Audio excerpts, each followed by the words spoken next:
Muito bem, sejam todos muito bem-vindos à nossa aula de hoje. A gente vai falar sobre os instrumentos cirúrgicos, né? A gente vai fazer uma divisão aqui sobre os principais instrumentos cirúrgicos. A gente viu na aula passada quais são as principais classificações desses instrumentos, né?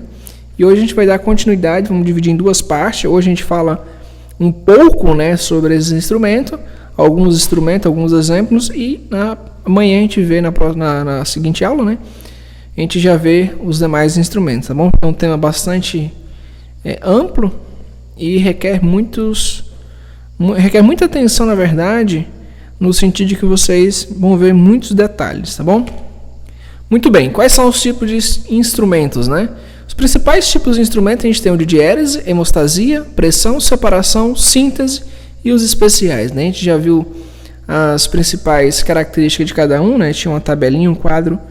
Para que serve? O que é diérese, o que é hemostasia, pressão, separação, síntese e os especiais, né? Muito bem, aqui a gente tem o principal instrumento de diérese, que é o bisturi. Ele é composto aí por um cabo, né, com a ponta para encaixe de lâminas 3, 4. Ou seja, ele pode ter uma lâmina mais grossa, mais fina. A questão do bisturi, da folha de bisturi em si, a gente tem uma numeração bastante ampla, né? Tem basicamente quase uns 30 tipos de lâminas. Mas os cabos do bisturi, basicamente, né? Quando a gente vê esse cabo aqui, a gente só vai ter dois cabos, tá bom? O número 19, o número 20 ou simplesmente o número 3 e o número 4, tá bom? Muito bem, aqui a gente vê as lâminas, né? As folhas de bisturi, que são as lâminas. Cada tipo de lâmina dessa tem uma indicação específica e uma utilização também específica, né? Se eu preciso de algo mais delicado, eu vou usar uma lâmina que ela é menor, mais delicada, né? Agora, se eu preciso fazer um corte grande, amplo, eu posso utilizar uma lâmina maior, tá bom? Então, variando do tipo de cirurgia, do tipo de corte que eu vou fazer, onde eu vou estar trabalhando, vai ser o tipo de lâmina que eu vou também estar utilizando, ok? Olha os mais variados tipos, né, de lâmina, o formato da lâmina, uns são curvos, outros são pontiagudos, outros têm a pontinha redonda, outros mais redonda ainda, outros são grandão, né? Então, assim, cada lâmina tem uma especificação, ok? Muito bem. Essa é a forma correta de pegar um bisturi, tá? Um mango do bisturi, o cabo, né, em si do bisturi. A gente pega como se estivesse pegando em um lápis, tá bom? Certo? Pode estar pegando dessa forma, como se estivesse também pegando em um lápis, tá? Essa é outra forma de pegar também. Essa forma de pegar, ela é bem delicada. Ela tem que ser bem delicada, bem sutil. Porém, a delicadeza tem que ser também bem preciso. Não é simplesmente, vou pegar com delicadeza e se acontecer qualquer coisa, ele vai cortar demais. Não. Não é assim. Eu tenho que ter precisão naquilo que eu estou fazendo, tá bom? E como se fosse um lápis, né? Também, eu falei, com a posição nesse sentido. A ponta do bisturi, tá? Ou seja, o extremo da ponta, na verdade, ele é uma parte romba, na qual a gente pode fazer a famosa disseção roma. O que seria essa disseção roma ou romba? É que a gente pode simplesmente separar, por exemplo, a gordura do peritoneu, simplesmente com um cabo, né? Sem estar cortando, a gente vai como se estivesse desgarrando, tá?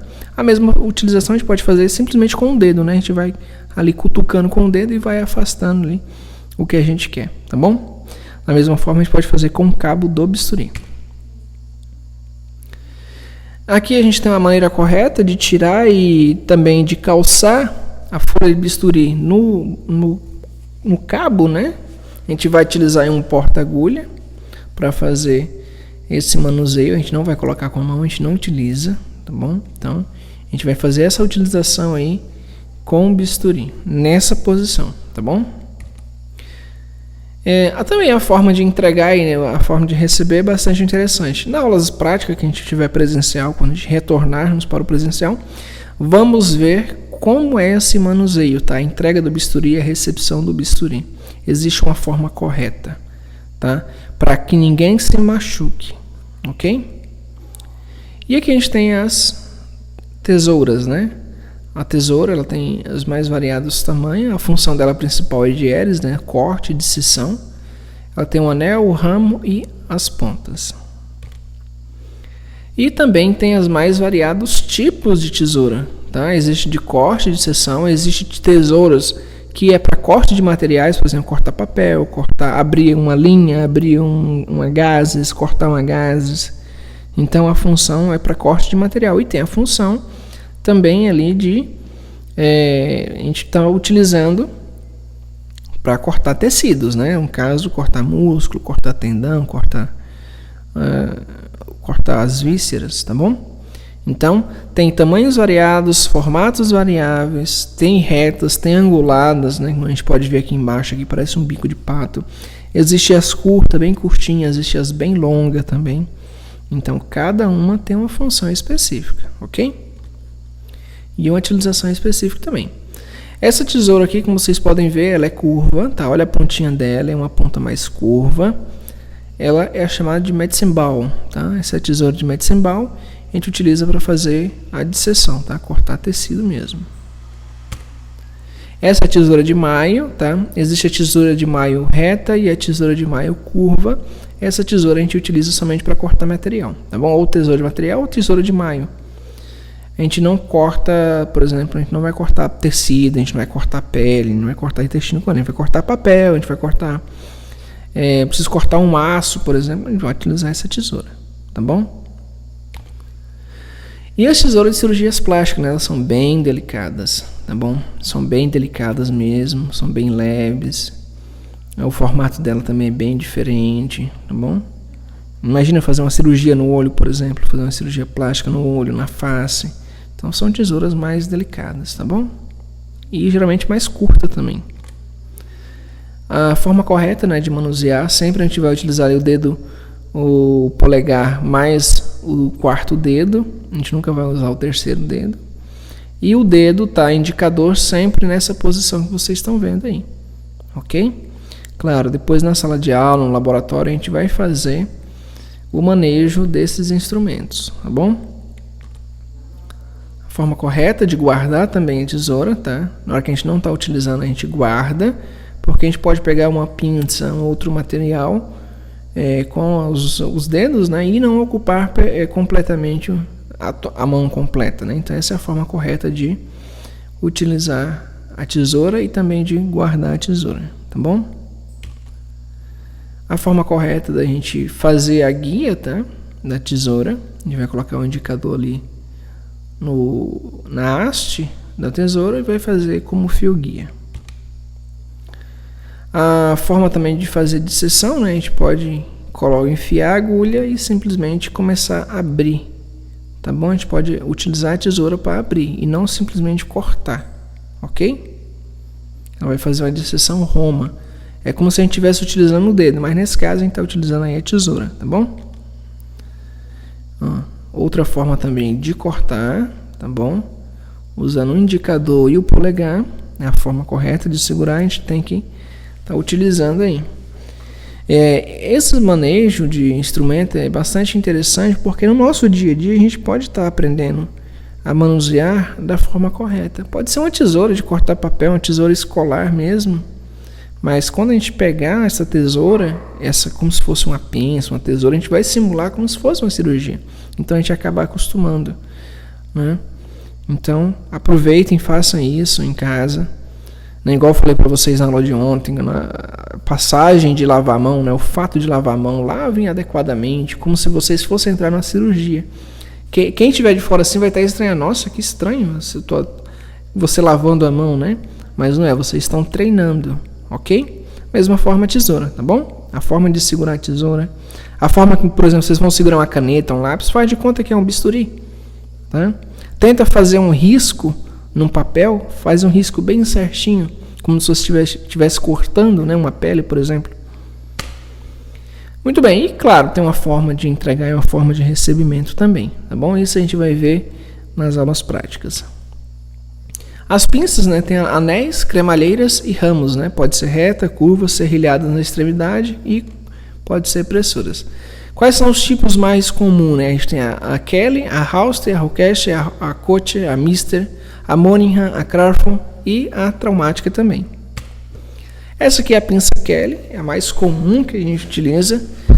A parte da cremalheira que eu falei para vocês, essa parte aqui, tá? Na qual a gente vai fechar a pinça, ela vai travar. Isso aqui a gente chama de cremalheira, tá bom? E ela é geralmente aqui reta, tá? A pinça Kelly, ela é longa e ela é reta aqui na ponta. E essa ponta dela aqui, ela é bem longa, tá bom? Diferente de outras pinças que vocês vão ver mais à frente, que ela é mais curta. Essa aqui é uma Halster, também chamada de mosquito, né? Lembrando, eu tenho Kelly reta nesse caso e eu também posso ter a Kelly curva, tá bom? E o tamanho dela também pode variar, ela pode ser maior ou menor. A mosquito, ela é diferente das outras, olha só. Essa aqui ela é mais grossa, olha o cabo dela, tá? Olha a haste, o cabo dela, ela é bem grossa. Essa é a mosquito. Por quê? Porque ela é fininha, ela parece um pernilongozinho. Ela é bem fininha, tá? E ela é mais curta. Essa aqui é uma reta, uma mosquito reta, ou também chamado de Halster, tá bom? Essa é uma Kocher, olha só, eu tenho uma reta e tenho uma curva também. E ela tem uma espécie de cremalheira, tá? Na ponta dela, toda a ponta dela é como se tivesse uma ranhura. Pois isso aqui ajuda a fixar, tá bom? Não é liso. Porque se fosse liso, ela não vai simplesmente tracionar o material que a gente quer, tá bom? Uma Kocher, a Kocher também, ela tem essa mesma função, a cremalheira. A imagem está um pouquinho ruim, né? Porque está muito ampliado aqui.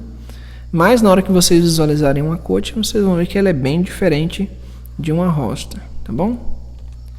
A gente tem uma Mixter também. Ela é reta, porém quando chega bem na pontinha, ela faz uma curva bem fechada, tá bom? É uma Mixter. Essa é a Moningham, tá bom? Ela é mais curvada na ponta, é uma curva mais delicada, ela é mais curtinha também. O que interessa aqui é saber a função delas, né? Ela é a função de hemostasia, tá? Aqui a gente tem um instrumento de hemostasia. Para que serve a hemostasia? Tá sangrando. Eu vou lá e coloco uma pinça ali. Pode ser qualquer uma. Basicamente, pode ser qualquer uma, certo? Mas é um vaso, uma artéria mais grossa. Claro, eu vou utilizar um aqui. Pega uma artéria mais grossa, eu vou utilizar uma Halster, eu vou utilizar uma Kocher, tá bom? Aí se for mais delicada, eu vou usar uma Mixter mesmo. Ela é fininha, delicada. E se for um vaso sanguíneo bem fininho, eu vou usar um mosquito, por exemplo, tá? Então, cada um tem uma função específica, tá bom? Essa é a Crafton, ela é mais longa, vocês podem ver. Aqui é o centro dela, né, basicamente, e essa ponta dela é bem longa, tá bom? E tem as avasculares, tá bom? Elas não têm aquela cremalheira, certo? Ela é mais lisa. E a gente pode pegar diretamente na veia, na artéria. A gente pode pinçar a veia e a artéria que não vai acontecer nenhum problema, tá bom? Olha essa aqui bem diferente, tá bom? São atraumáticas. E o manejo, né? A cremalheira, ela tem um gancho e esse gancho vai travar na cremalheira, tá bom? A forma correta de segurar, né? Também. O manejo. A forma de guardar também é com a mesma forma da tesoura, tá bom? E da mesma maneira tem a maneira, praticamente é tudo igual, tá? A forma de entrega e recebimento. Vocês vão ver como é que funciona entrega e recebimento, ok? Muito bem. A gente vai parar hoje por aqui. E amanhã a gente vai dar continuidade sobre os instrumentos de síntese, né? De fazer sutura, certo? A gente vai ver a agulha, vamos ver o porta-agulha em si, tá bom? Certinho? Então, muito bem, a gente fica por aqui. Eu vejo vocês na nossa aula de amanhã.